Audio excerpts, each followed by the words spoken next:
In planning her boy's education, Liza had been torn between two libidos: to endow him with the latest benefits of modern child psychotherapy, and to find among American frames of religious reference the nearest approach to the melodious and wholesome amenities of the Greek Catholic Church, that mild communion whose demands on one's conscience are so small in comparison with the comforts it offers.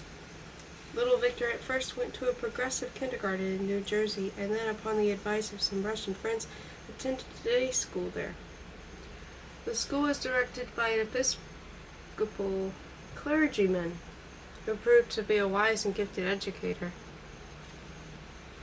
Sympathetic to superior children, and no matter how bizarrely or rowdy they might be, Victor was certainly a little peculiar, but on the other hand very quiet. At 12 he went to St. Bartholomew's.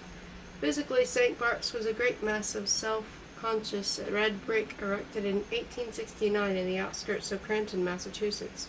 Its main building formed three sides of large quadrangle, the fourth being cloistered passage. Its gabled gatehouse was glossily coated on one side with American ivy, and tipped somewhat top-heavily with a Celtic cross of stone. The ivy rippled in the wind like the black skin of a horse. The hue of red brick is fondly supposed to grow richer with time. That of good old St. Bart's had only grown dirty. Under the cross, and immediately over the sonorous-looking but really echoless arch of the entrance, was carved a dagger of sorts, an attempt to represent the butcher's knife so reproachfully held in the Vienna Missal by St. Bartholomew, one of the apostles, the one, namely, who had been flayed alive and exposed to the flies in the summer of 65 A.D., or thereabouts, in Albanopolis, now Derbent, southeastern Russia. His coffin, when cast by a furious king into the Caspian Sea, had blandly sailed away all the way to Lipari Island off the coast of Sicily, probably a legend, seeing that Caspian had been strictly an inland affair ever since the Pleistocene. Beneath this heraldic weapon, which rather resembled a carrot pointing upward, an inscription in burnished church text read, "Sursum," two gentle English shepherd dogs belonging to one of the masters and greatly attached to each other, could generally be found drowsing in their private arcadia on a lawn before the gate. Liza, on her first visit to the school, had greatly admired everything about it, from the 5 courts and the chapel to the plaster casts in the corridors and the photographs of cathedrals in the classrooms. The 3 lower forms were assigned to dormitories with windowed alcoves, and there was a master's room at the end. Visitors could not help admiring the fine gymnasium. Very evocative, too, were the oaken seats and hammer-beamed roof of the chapel, a Romanesque structure that had been donated half a century ago by Julius Schomburg's wool manufacturer, brother of the world-famous Egyptologist Samuel Schomburg, who perished in the Messina earthquake.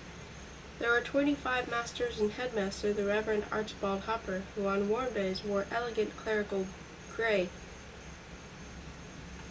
and performed his duties in radiant ignorance of the intrigue that was on the point of dislodging him.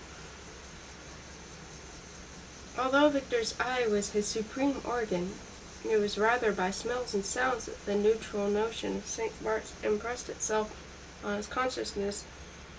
There was a musty, dull reek of old varnished wood in the dorms, and the night sounds in the alcoves, loud gastric explosions and a special squeaking of bed springs, accentuated for effect, and the bell in the hallway in the hollow of one's headache at 6:45 a.m. There was the odor of idolatry and incense coming from the burner that hung on chains on shadows of chains from the ribbed ceiling of the chapel. There was the Reverend Hopper's mellow voice, nicely blending vulgarity and refinement, and hymn 166, Son of My Soul, which new boys were required to learn by heart. And there was in the locker room the immemorial sweat of the hamper on wheels, which held a communal supply of athletic supporters, a beastly gray tangle, from which one had to untwist a strap for oneself to put on at the start of the sport period, and how harsh sighed the clusters of cries from each of the 4 playing fields. With an intelligence quotient of about 180 and an average grade of 90, Victor easily ranked first in the class of 36 and was, In fact, one of the three best scholars in the school. He had little respect for most of his teachers, but he revered Lake, a tremendously obese man with shaggy eyebrows and hairy hands and an attitude of somber embarrassment in the presence of athletic, rosy-cheeked lads. Victor was neither. Lake was enthroned Buddha-like in a curiously neat studio that looked more like a reception room in an art gallery than a workshop. Nothing adorned its pale gray walls except two identically framed pictures, a copy of Gertrude Kosbeyer's photographic masterpiece Mother and Child, 1897, with the wistful angelic infant looking up and away. At what? At a similarly toned reproduction of the head of Christ from Rembrandt's The Pilgrim of Emmaus, with the same thoroughly slightly less celestial expression of eyes and mouth. He had been born in Ohio, had studied in Paris and Rome, had taught in Ecuador and Japan. He was recognized art expert and had puzzled people why, during the past 10 winters, Lake chose to bury himself at St. Bart's. While endowed with the morose temper of genius, he lacked originality and was aware of that lack. His own paintings always seemed beautifully clever imitations, although one could never quite tell whose manner he mimicked. His profound knowledge of innumerable techniques, his indifference to schools and trends, his detestation of quacks, his conviction that there was no difference whatever between a genteel aquarelle of yesterday and, say, conventional neoplasticism or banal non-objectivism of today, and that nothing but individual talent mattered. These views made of him an unusual teacher. St. Bart's was not particularly pleased either with Lake's methods or with the results, but kept him on because it was fashionable to have at least one distinguished freak on the staff. Among the many exhilarating things Lake taught was that the order of the solar spectrum is not a closed circle, but a spiral of tints from cadmium red and oranges through a strontian yellow and pale paradisial green to cobalt blues and violets, at which point the sequence does not grade into red again, but passes into another spiral, which starts with a kind of lavender gray and goes on to Cinderella shades transcending human perception. He taught that there is no such thing as the ash-can school, or the cache-cache school, or the can-can school. That the work of art created with strings, stamps, a leftist newspaper, and droppings of doves is based on a series of dreary platitudes. That there is nothing more banal and more bourgeois than paranoia. That Dali is really Norman Rockwell's twin brother, kidnapped by gypsies in babyhood. That Van Gogh is second-rate and Picasso supreme, despite his commercial foibles, and that if Degas could immortalize a caleche, why could not Victor Wind do the same to a motor car? One way to do it might be by making the scenery penetrate the automobile. A polished black sedan with a good subject, especially if it parked at the intersection of a tree-bordered street and one of those heavyish spring skies whose bloated gray clouds and amoeba-shaped blotches of blue seemed more physical than the reticent elms and evasive pavement. Now break the body of the car into separate curves and panels, then put it together in terms of reflections. These will be different for each part. The top will display inverted trees with blurred branches growing like roots into a washily photographed sky, with a whale-like building swimming by. An architectural afterthought, one side of the hood will be coated with a band of rich celestial cobalt. A most delicate pattern of black twigs will be mirrored on the outside surface of the rear window, and a remarkable desert view, a distended horizon with a remote house here and a lone tree there, will stretch along the bumper. This mimetic and interrogative process Lake called the necessary naturalization of man-made things. In the streets of Cranton, Victor would find a suitable specimen of car and loiter around it. Suddenly the sun, half-masked but dazzling, would join them. For the sort of theft Victor was contemplating, there could be no better accomplice. In the chrome plating, in the glass of sun-trimmed headlamp, he would see a view of the street and himself comparable to the microcosmic version of a room, with a dorsal view of diminutive people in that very special and very magical small convex mirror that half a millennium ago Van Eyck and Petrus Christus and Memling used to paint into their detailed interiors, behind the sour merchant or the domestic Madonna. To the latest issue of the school magazine, Victor had contributed a poem about painters, or the nom de guerre moinet, under the motto, "Bad reds should be all avoided."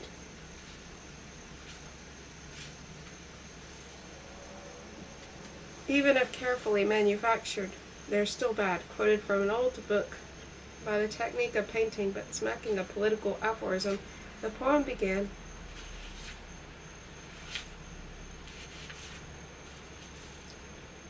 Leonardo, strange diseases strike at matters mixed with lead. None pale now are Mona Lisa's lips that you made so red.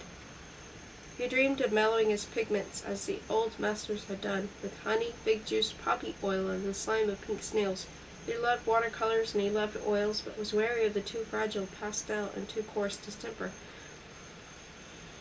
He studied his mediums with care and practice of an insatiable child, one of those painters' apprentices, it is now late, who is dreaming.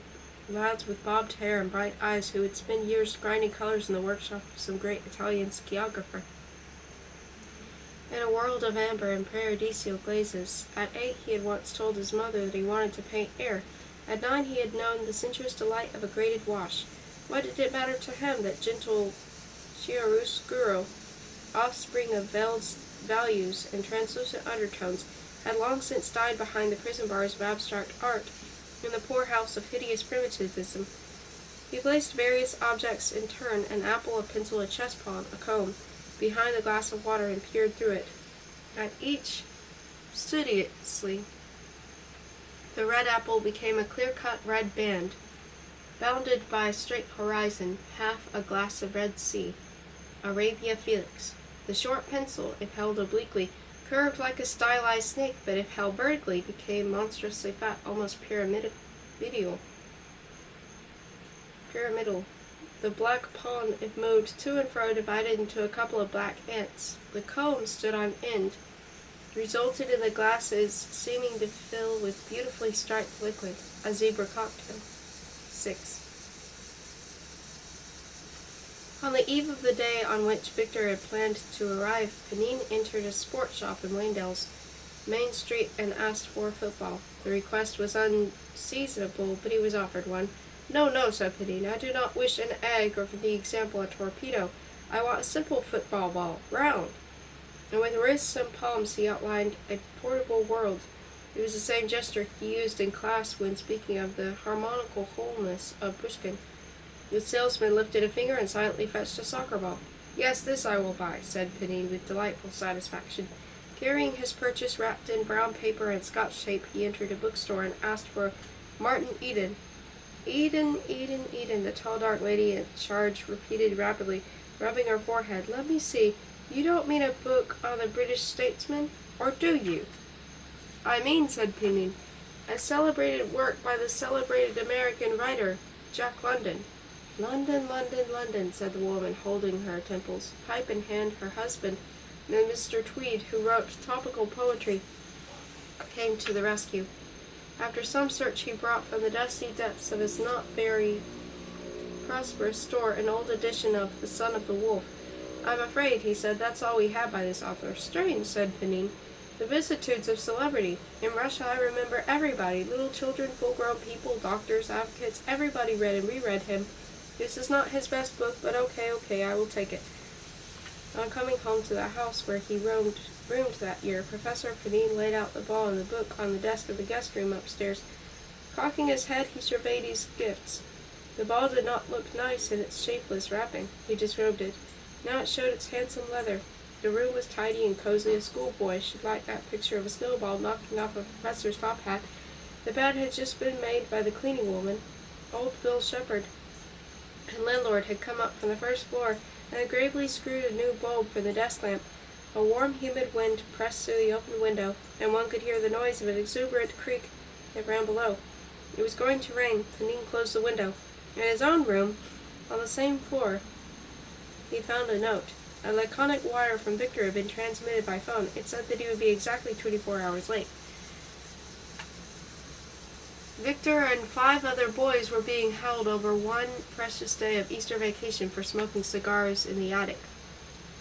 Victor, who had a queasy stomach and no dearth of olfactory phobias, all of which had been lovingly concealed from the winds, had not actually participated in the smoking. Beyond a couple of dry puffs, several times he had dutifully followed to the forbidden attic 2 of his best friends, adventurous, boisterous boys, Tony Braid, Jr., and Lance Boak.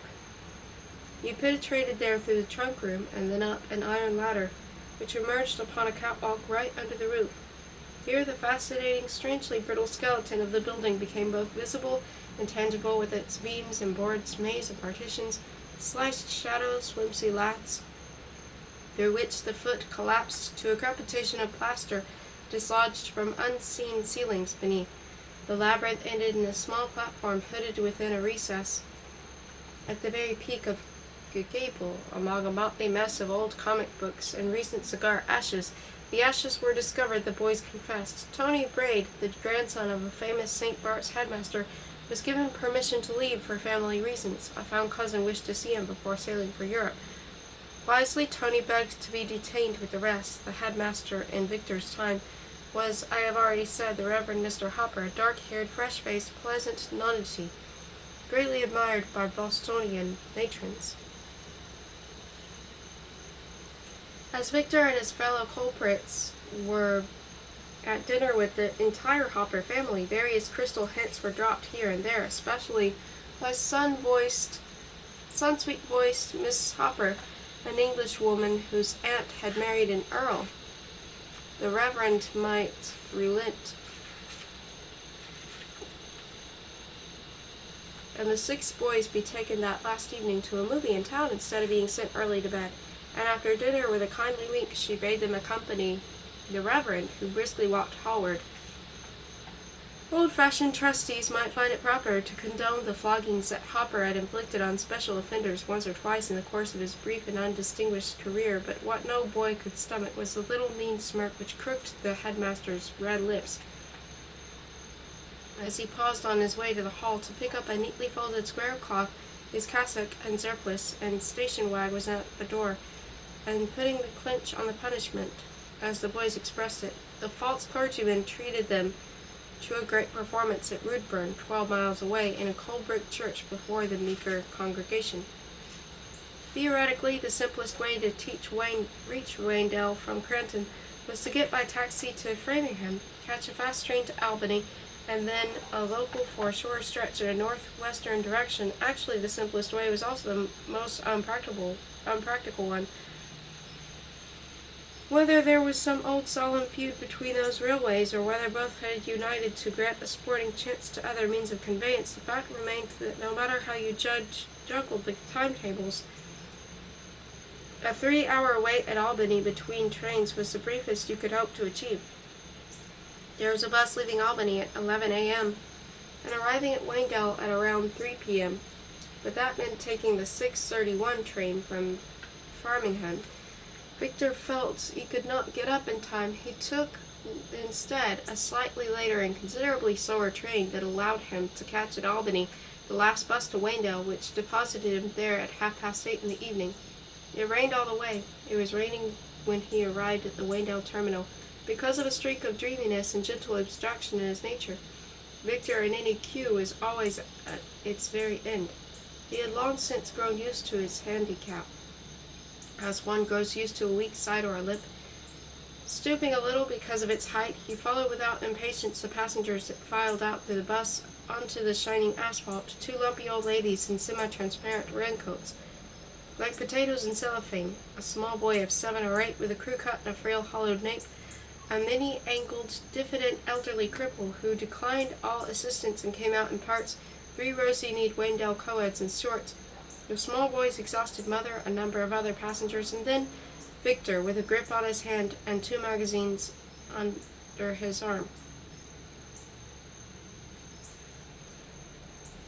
In an archway of the bus station, a totally bald man with a brownish complexion, wearing dark glasses and carrying a black briefcase, was bending an amiable interrogatory welcome over the thin-necked little boy, who, however, kept shaking his head and pointing to his mother, who was waiting for her luggage to emerge from the greyhound's belly. Shyly and gaily, Victor interrupted the quid pro quo. The brown-domed gentleman took off his glasses and, unbending himself, looked up at tall Victor, at his blue eyes and reddish-brown hair. Pnin's well-developed zygomatic muscles raised and rounded his tanned cheeks, his forehead, his nose, and even his large, beautiful ears took part in the smile. All in all, it was an extremely satisfactory meeting. Pnin suggested leaving the luggage and walking 1 block. If Victor was not afraid of the rain, it was pouring hard and the asphalt glistened in the darkness, tarn-like under large noisy trees.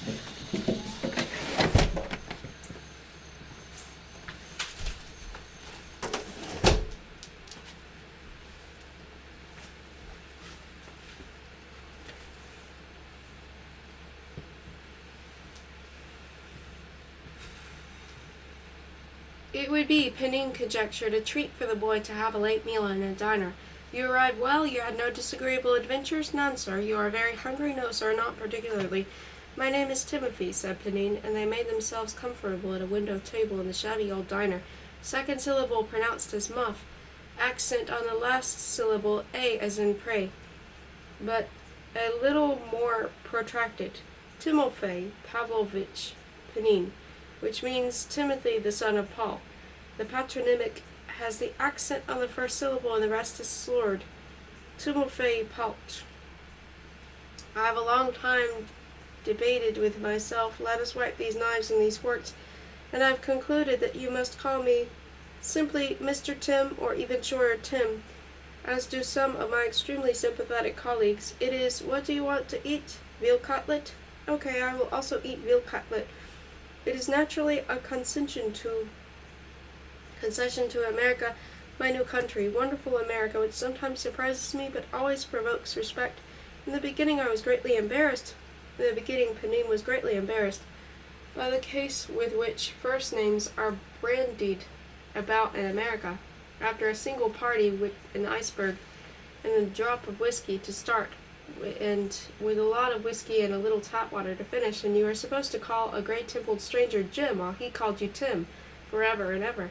If you forgot and called him next morning Professor Everett, his real name to you, it was for him a horrible insult. In reviewing his Russian friends throughout Europe and the United States, Timothy Pauk could easily count at least 60 dear people whom he had intimately known since, say, 1920, and whom he never called anything but Vadim Vadimovich, or Ivan Ristoforovich, or Samuel Israelevich, as the case might be, and who called him by his name and patronymic with the same effusive sympathy over a strong, warm handshake whenever they met.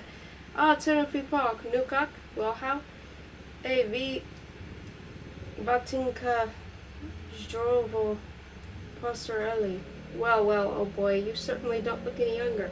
Pnin talked. His talk did not amaze Victor, who had heard many Russians speak English, and he was not bothered by the fact that Pnin pronounced the word family as if the first syllable were the French for woman. I speak in French with much more facility than in English, said Pnin. But you, vous comprenez le français? Bien, assez bien, un peu? Très un peu, said Victor. Regrettable, but nothing to be done. I will now speak to you about sport. The first descriptions of box in Russian literature we find in a poem by Mikhail Lermontov, born 1814, killed in 1841, easy to remember. The first description of tennis, on the other hand, is found in Anna Karenina, Tolstoy's novel, and is related to year 1875. In youth one day, in the Russian countryside, latitude of Labrador, a racket was given to me to play with the family of the Orientalist Gotovstev. Perhaps you have heard. It was, I recollect, a splendid summer day. Then we played until all the 12 balls were lost. You will also recollect the past with interest when old. Another game, continued Pnin, lavishly sugaring his coffee, was naturally croquet. I was a champion of croquet. However, the favorite national recreation was so-called gorodki, which means little towns. One remembers a place in the garden and the wonderful atmosphere of youth.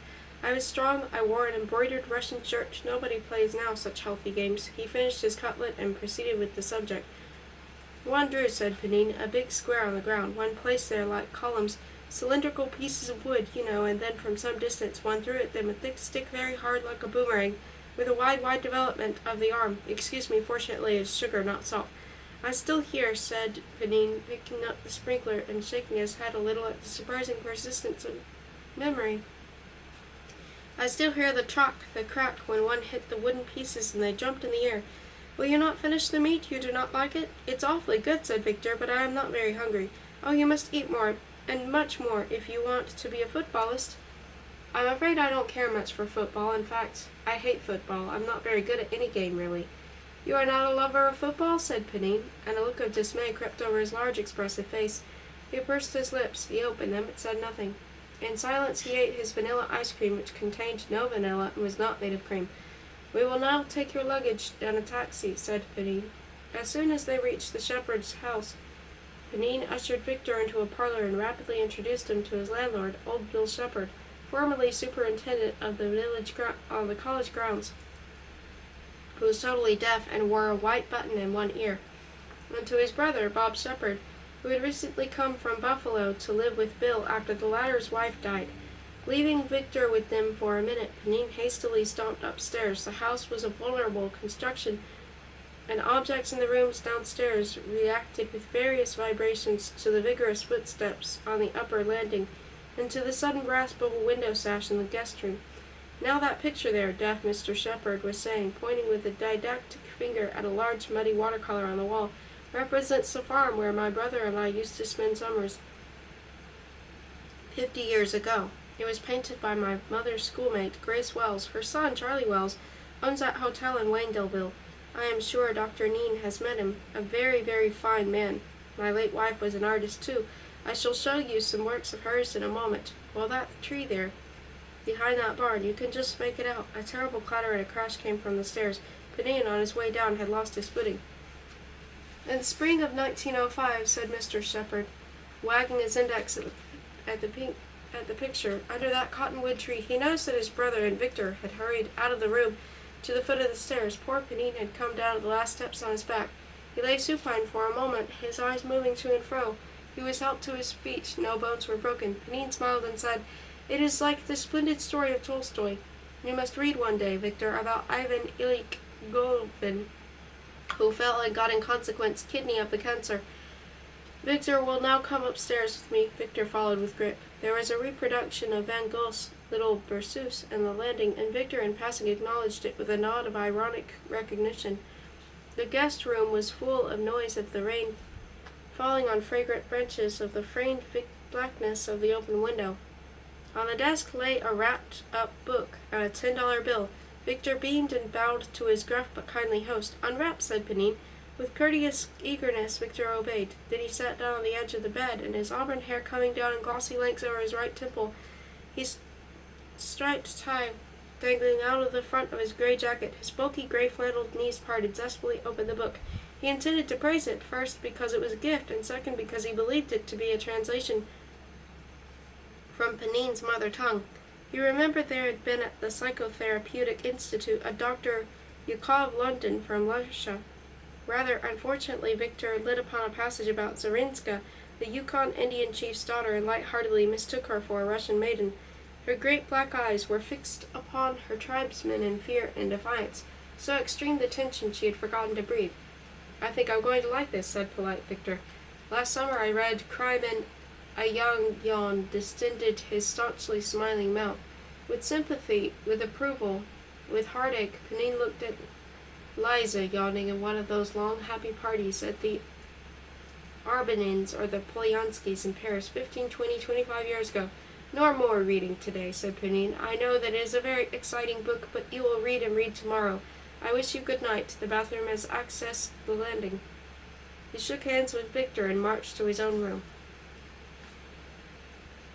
It still rained. All the lights in the Shepherd house were out. The brook in the gully behind the garden, a trembling trickle most of the time, was tonight a loud torrent that tumbled over itself in its avid truckling to gravity. As they carried through the corridors of beech and spruce last year's leaves, and some leafless twigs, and a brand-new unwanted soccer ball that had recently rolled into the water from the sloping lawn after Pnin disposed of it by defenestration. He had fallen asleep at last, despite the comfort in his back, and in the course of one of those dreams that still haunt Russian fugitives, even when a third of the century has elapsed since their escape from the Bolsheviks, Pnin saw himself fantastically cloaked, fleeing through great pools of ink under a cloud-barred moon from a chimerical palace, and then placing a desolate strand with his dead friend Ilya Isildorovich Poyansky as they waited for some mysterious deliverance to arrive in a throbbing boat from beyond the hopeless sea. The Shepherd brothers were both awake in their adjacent beds on their beauty rest mattresses. The younger listened to the dark of the rain and wondered if all they should sell the house and its audible roof and wet garden. The elder lay thinking of silence, of green damp churchyard, of an old farm, of a poplar that years ago lightning had struck, killing John Head, a dim distant relation. Victor had for once fallen asleep as soon as he put his head under the pillow. A recently evolved method about which Dr. Eric Wynne, sitting on a bench near a fountain in Quito, Ecuador, would never learn. Around 1:30, the shepherd started to snore, the deaf one doing it with a rattle at the end of each exhalation, and many volumes louder than the other, a modest and melancholy wheezer. On the sandy beach, where Pnin was pacing, his worried friend had gone home for a nap.